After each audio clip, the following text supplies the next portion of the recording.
মূলত আমাদের এই ইগুলো আছে। তো এটা আমাদের কি করতে হবে, আরো একটা পাবলিক ফোল্ডার আপনারা দেখতে পাচ্ছেন ক্রিয়েট হয়েছে।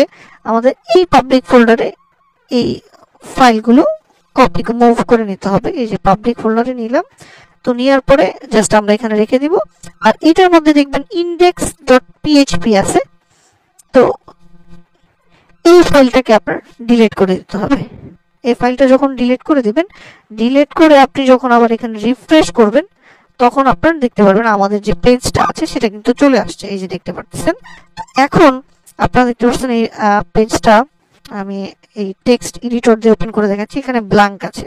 তো আপনি যখন এখানে কোনো পাসওয়ার্ড এন্টার করবেন, যেমন আমি লিখলাম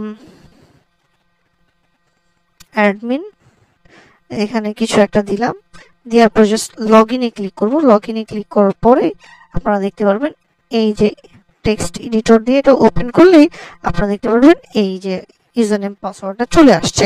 তো এভাবেই মূলত ফিশিং সার্ভারের মাধ্যমে হ্যাকাররা মূলত আপনার টিপি লিঙ্কের যে পেজ আছে এটা ক্লোন করে তারা এই কাজটা করে থাকে, ইউজার নেম পাসওয়ার্ডটা বের করে থাকে।